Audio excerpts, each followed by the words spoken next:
Hi, everybody. I just want to say congratulations for finishing your first semester of medical school and Happy New Year. I hope that you had a great holiday and that you had a chance to relax a little bit and that you're refreshed, ready to dive into 2021 and to your second semester. I wanted to share with you some of the amazing entries for the Creative Clinical Communication assignment. I was really impressed by the work that you guys did, by your efforts, and I think that you will be benefited in that you'll remember this stuff, but also that you'll really learn how to communicate with your patients and their families. So I'm going to share here a few of the prize-winning entries. I'm going to start though with my 5-year-old who apparently was listening in on our Zoom calls, which I didn't necessarily realize, but he has his own creative communication assignment. So please enjoy. Okay, Arlo, what is this? It's a thing when people have things on their heart when they do stuff. And where do you see this? I'm at a hospital. Wow, that's so smart. I know, right? Yeah.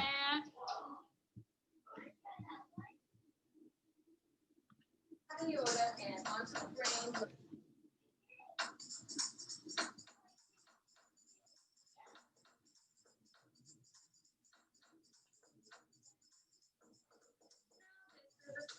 All about how your heart pumps blood in and out. And I'd like to take a minute, just sit right there. I'll tell you how the cardiac cycle works fast as ahead.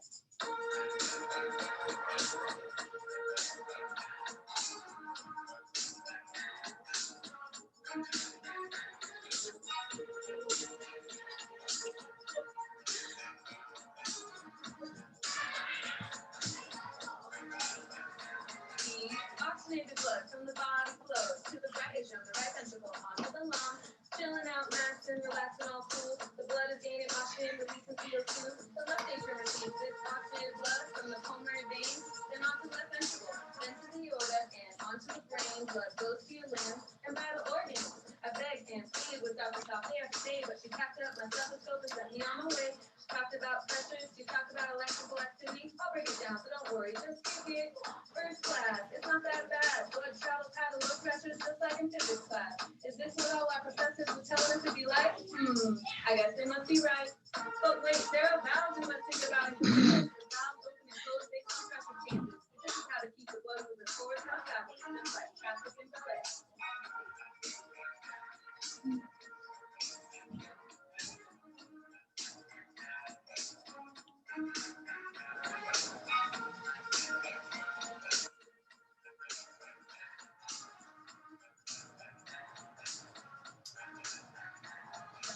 Electrical activity must match the care to the heart. I say no is where it all starts. Spreading through the atria to 80 nodes into the bundle of hips. Screams with the thickness of lightning disappears. Traveling down the bundle branches with the things you fight as it gets near. It causes contraction, shooting blood through the aorta. If anything, it would be thought that this working is rare, but I've learned the heart is magic. There's no need to fear.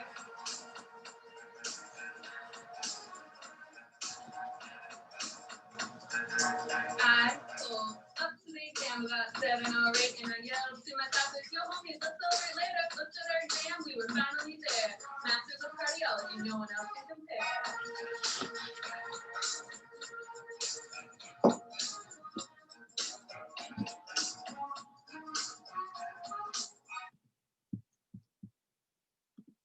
And I'm a first-year medical student. Today, I want to teach you about heart attacks, but I'm going to do it with sugar cookies. Do hearts look like this? No, they kind of look like a cone, you know, the thing that holds your ice cream, but wider, and laying in your chest, like this. Here, on the surface of your heart, there are things called vessels, or more specifically, coronary arteries. These are very important because they provide your heart with the oxygen it needs to beat properly. When your heart beats, it pumps blood all throughout your body. This gives your muscles the oxygen they need so you can play, and your brain the oxygen it needs so you can learn. However, sometimes these arteries can become blocked with plaque. Dun, dun, dun! This happens because the cells that make up these arteries don't behave like they should, eventually leading to plaque formation, like this. Now that this plaque is here, do you think blood can get through this space as easily? No, but this is not a heart attack. A heart attack occurs when this plaque breaks open, causing a component of the blood called a platelet to stick to the ruptured plaque, forming a blood clot, similar to what happens when you scrape your knee. This blood clot here is called a thrombus. Sometimes the thrombus grows so large that it completely blocks the vessel. Now that this vessel is completely blocked, do you think that blood can get through? No. And this means that the heart is not getting the oxygen it needs. Without oxygen, the heart can become permanently damaged, causing lifelong health problems or even death. So it's essential that blood flow is restored. If you ever hear an adult complain that their chest hurts and the pain is lasting longer than 20 minutes, you should encourage them to go to the hospital because they might be having a heart attack. Other signs that someone is having a heart attack include nausea and vomiting, jaw, neck, or back pain, squeezing chest pressure, and shortness of breath. If you ever see someone collapse, you should always get an adult and/or call 911. One of the best things you can do is to prevent your future self from ever having a heart attack. So don't eat too many cookies, never start smoking or vaping, and make sure you move your body regularly. These things can keep you and your heart happy and healthy. Thanks so much for watching.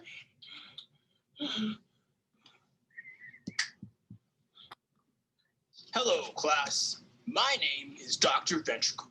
Today, I've been asked to give you a short presentation about shock. What is your name? My name is Atria.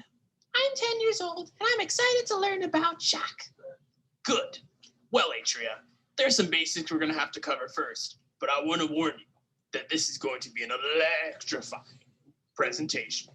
But moving on to the basics. So, there are three main ideas I want you to know. First, that the heart pumps blood. Second, your blood carries oxygen. And finally, your body needs oxygen to work. Is it because our body needs the oxygen for a mitochondria? Yes, that is correct. I'm surprised you knew that. The mitochondria is the powerhouse of the cell! Moving on. Pop quiz, Atria, since you're so smart. What happens when your body doesn't have enough oxygen? I don't know. Shock! The answer is shock! And the definition of shock can be quite lengthy. I've taken this definition from a professor of mine back when I was in medical school. And the simplified version is basically that you don't have enough oxygen going to different parts of your body. And it can be caused by many different things. So we have a lot of different types of shock. Three types of shock that I'll be teaching you about today are cardiogenic shock, hypovolemic shock, and distributive shock. What's a troponin? Don't worry about it. Moving on to cardiogenic shock. Cardiogenic shock is when your heart is not pushing enough blood around your body, so oxygen is not getting to it. It could be caused by a lot of things, but a common cause is a heart attack. Can a sad heart cause this? Yes, a sad heart can. It's called stress cardiomyopathy, but that's a presentation for another day. So the treatment for cardiogenic shock is you give medicine that causes the blood to pump harder to push more blood around the body. That medicine are called inotropes. The second kind of shock is hypovolemic shock. Hypovolemic shock is when there's not enough blood in your body. So even if your heart is working properly, you can't get the blood and oxygen to different places in your body. And it's caused by anything that can make you bleed. Guess what the treatment is? Is the treatment to give them more blood fast and stop the bleeding? Wow, good job, Atria. You know how to read. Anyway, the third and final type of shock we'll be going over is distributive shock.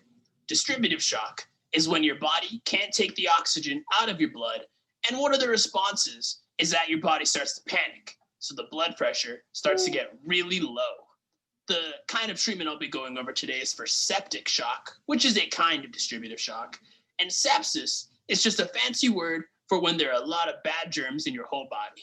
The treatment is antibiotics and medicine, vasopressors, that will cause their blood pressure to go back up. Wow. And that brings us to the end. Congratulations, Atria. You now know the basics of shock. If I want to be a doctor like you, Dr. Ventricle, and save patients, how do I do that? Well, you just watch presentations like this for years, and then maybe one day you'll be a doctor like me.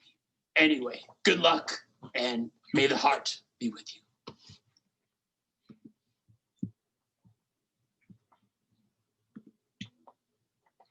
What happened? Who doesn't know, I'm just going to talk and kind of narrate the video a little bit, Mima.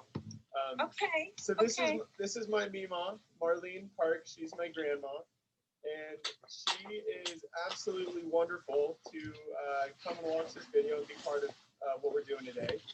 And I've already told her a little bit. We're going to teach her a very basic cardiology concept.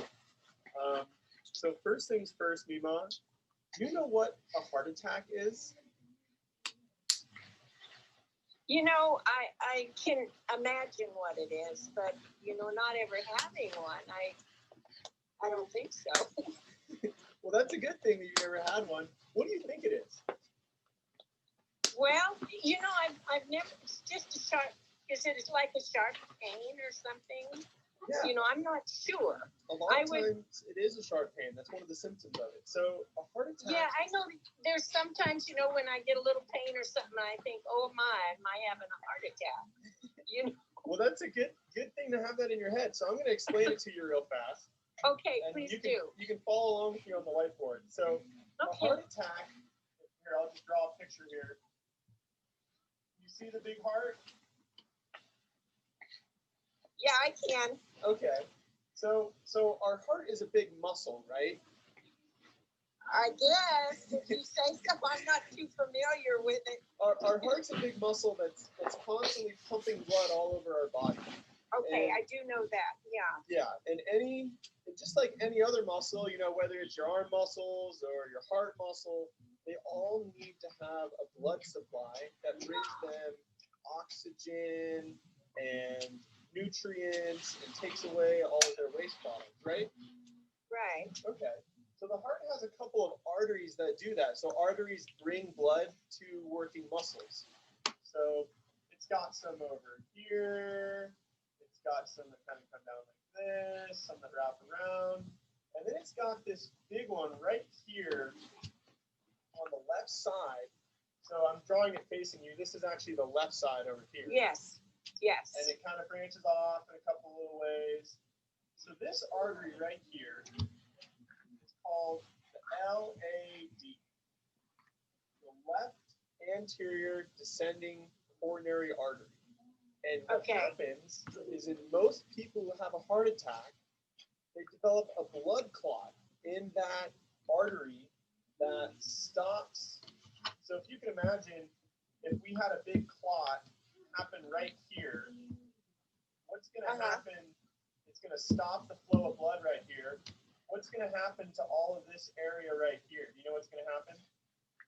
No, I do not. So we're going to stop the blood from being able to get down into this area, which is going to mean that this muscle, all this muscle tissue right here, is actually going to die. It's actually going to die because it's not getting the nutrients and the oxygen that the muscle needs in order to stay alive. So what happens is, this is a heart attack. A heart attack is